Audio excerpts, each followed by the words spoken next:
Bonjour les amis, bonjour à tous les frères et sœurs, bonjour à tout le peuple de Dieu dispersé dans le monde. Facebook est devenu notre plateforme dans laquelle nous pouvons vous atteindre quelquefois. Je viens pour ce fait, ce matin, vous parler d'une recommandation. Mais avant toute chose, je dresse cette prière et cet encouragement à mon frère et fils, Tama Kabel, qui est actuellement interné à l'hôpital victime d'un accident de circulation. Mais Dieu est au contrôle. C'est que je lui souhaite bon rétablissement dans la grâce et que la main du Seigneur le relève très vite pour retrouver le chemin de l'église, le chemin du travail, le chemin de sa famille. Nous partageons un morceau de pain, comme tous les dimanches matins, qui nous vient du livre de Jean chapitre 14, le verset 13, qui est sur vos écrans. Et tout ce que vous demanderez à mon nom, je le ferai, afin que le Père soit glorifié dans le Fils. Chaque parent, lorsque son temps arrive de partir, ou ceux qui savaient, ou bien ressentaient le moment de partir, de l'autre côté, que nous appelons la mort, ou bien le repos, appelait ses enfants et leur donnait les recommandations. Nous voyons aujourd'hui beaucoup de fils qui gardent les recommandations de leurs parents. Papa avait dit ci, papa avait dit ça, mon père m'avait dit que, mon père m'avait dit ci, mon père m'avait dit s'il y a telle chose, je dois le faire, s'il y a telle chose, je dois faire ceci, si j'ai telle situation, c'est comme ça que je dois le résoudre. Nous avons tellement de recommandations de nos parents qui sont partis, peut-être victimes d'une mort subite ou d'une longue maladie. Mais sauf que nous, en tant qu'enfants de Dieu, nous abandonnons carrément les recommandations du Seigneur. Le Seigneur, non seulement il est parti, mais il est toujours là pour veiller à ce qu'il nous voit mettre en pratique ses recommandations. Et parmi ces recommandations, voilà une recommandation dans le livre de Jean, chapitre 14. L'apôtre Jean était, c'est la raison qui l'a poussé de mettre ça par écrit pour que nous aussi, aujourd'hui, la génération d'aujourd'hui, bénéficie de ces recommandations. Jésus nous donne une recommandation ici et un garantie. Il nous dit que si nous voulons quelque chose, que nous le demandons. Nous le demandons. Nous avons tellement oublié ça. Ce qui fait qu'aujourd'hui, le cœur de beaucoup sont parfois balancés. Quel père peut laisser à ses enfants de telles recommandations et nous ne demandons pas? Nous sommes toujours en train de chercher. Nous sommes toujours en train de pleurer. Nous sommes toujours en train de crier. Nous sommes toujours en train de fouiller partout.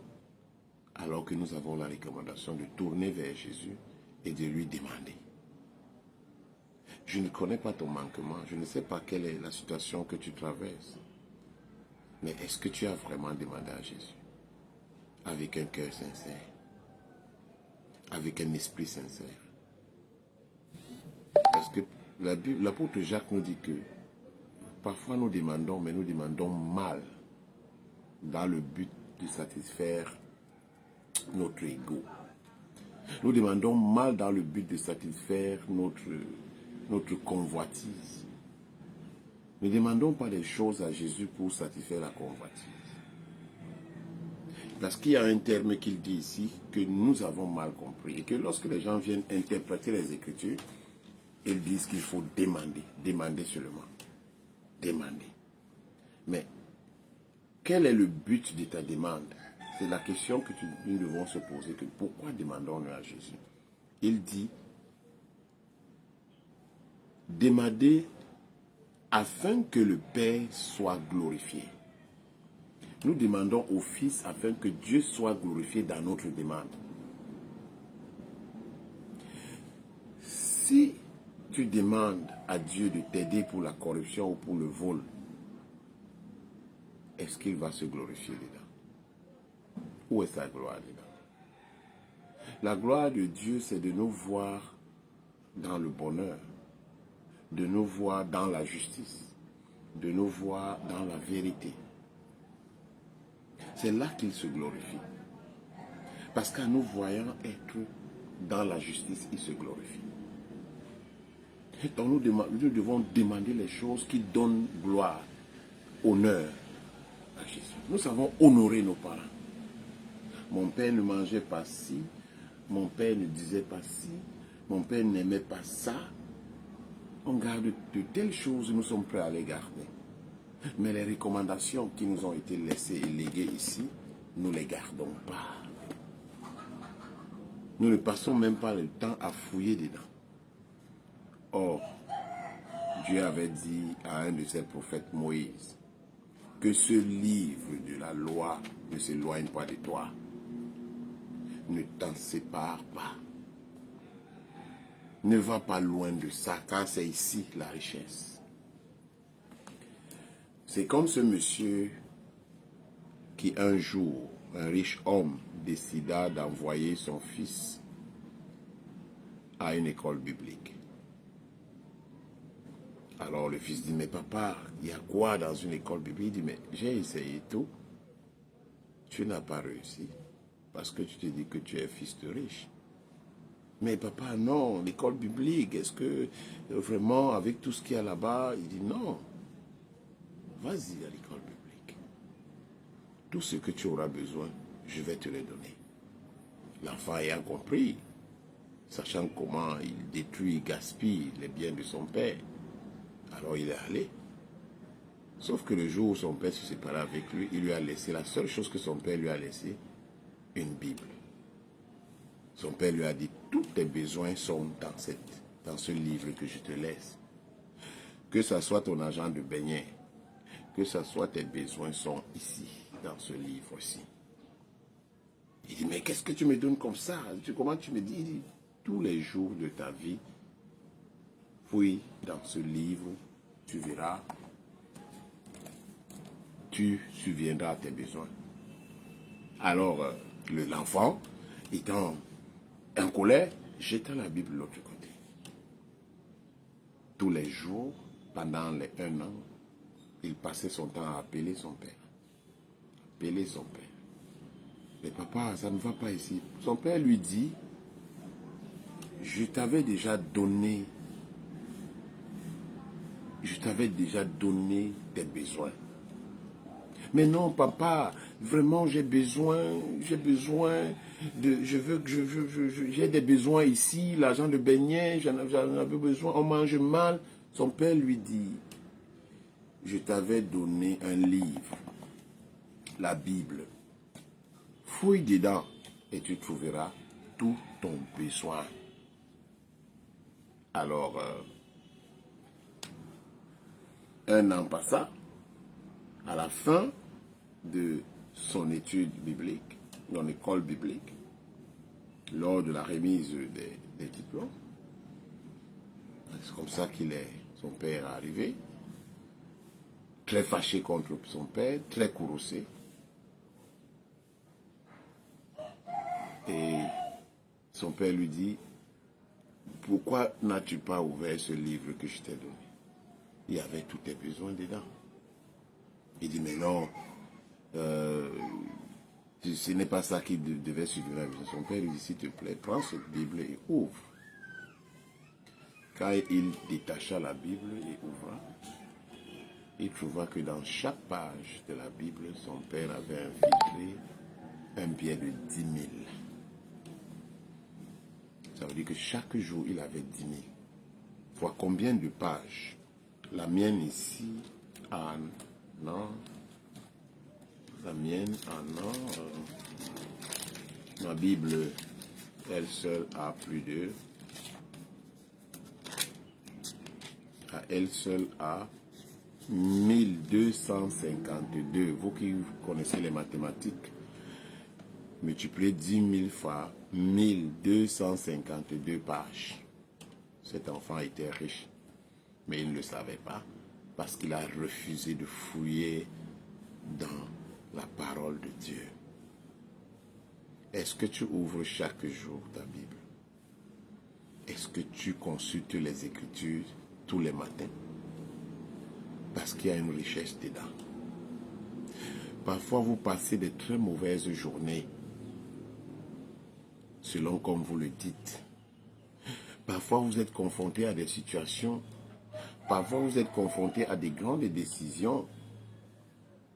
Parfois, vous êtes à des situations dans lesquelles vous n'avez pas de solution. Mais si tu consultais ta Bible chaque jour, tu auras une solution à une situation donnée. C'est ça la richesse de l'homme. Et ce sont les recommandations que Jésus nous a laissées. Tout ce que vous demanderez à mon nom, je le ferai. Demandez et vous recevrez. Mais on demande dans le but de glorifier Dieu. C'est cette parole que j'ai voulu partager avec vous ce dimanche. C'est cette parole que j'ai voulu que vous soyez profondément plongés dans cette parole. Les chrétiens ont abandonné leur Bible. La télécommande dépasse même la Bible aujourd'hui. Le temps qu'on fait avec une télécommande dépasse la Bible. Le temps qu'on fait avec un smartphone dépasse le temps qu'on peut porter une Bible pour lire. Alors que la richesse est ici. Les prophéties que vous aimez écouter dans les chaînes de télévision et partout se trouvent ici à l'intérieur. Vous n'avez pas besoin que quelqu'un le proclame d'un haute dirigible voix que tu es béni, alors que lorsque tu consultes les Écritures, tous les matins, tu es accompagné d'une nuée de bénédiction.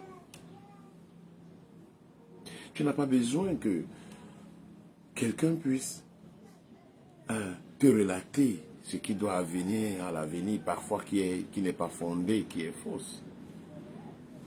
Oh, tu auras une belle voiture, oh, ton mariage, oh, voilà, ton visa arrive, oh, ceci. Est-ce que ton visa glorifie Dieu? Ton voyage va-t-il glorifier Dieu? Pourquoi te prôner un voyage qui va t'amener à aller te prostituer dans l'Occident? Donc, tout ce que nous faisons doit glorifier notre Seigneur. C'est pour ça que Jésus dit, tout ce que vous demanderez à mon nom, je le ferai. Afin que le Père soit glorifié dans le Fils. Parce que le Fils va nous donner. Mais le Fils va nous donner ce qui va honorer son Père. Le Fils va nous donner ce qui l'honore. Ce qui le glorifie. Mais il ne va pas nous donner ce qui va l'insulter. Il ne va pas nous donner ce qui va l'accuser. Parce que le diable, c'est un accusateur. Il accuse les enfants de Dieu. Nous voyons comment il a accusé Job. Si Dieu te donne, il te donne à te prostituer, est-ce que cela va te glorifier? Va le glorifier? Non. Dieu doit te donner quelque chose qui l'honore, qui le glorifie. Et c'est ce qu'il fera de nous. Un exemple, le mariage honore Dieu. Parce que si tu te maries, c'est la parole de Dieu que tu as obéi. Et même ton bien-être honore Dieu. Ta santé honore Dieu. Ta position ou ta louange de grande chanteuse honore Dieu. Il y a beaucoup de choses dans la vie qui peuvent honorer ton Père. Fais-le et tu seras béni. Bon dimanche à tous. Que la grâce du Seigneur vous accompagne tout au long de cette semaine de dimanche. Et que vous passiez un très bon culte dans vos églises respectives. Que le Saint-Esprit soit au contrôle et qu'il vous imprègne d'une nuée de gloire et de bénédiction. Et que cette parole soit pour vous un réconfort et un réveil en même temps. Parce que tous ces derniers temps, nous parlons du réveil.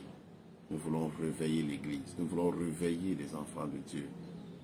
Parce qu'ils se sont éloignés du but et de l'essentiel. Soyez bénis au nom du Seigneur Jésus-Christ. Amen. Bon dimanche à tous. Dans la grâce et dans la paix. Je bénis tous mes frères.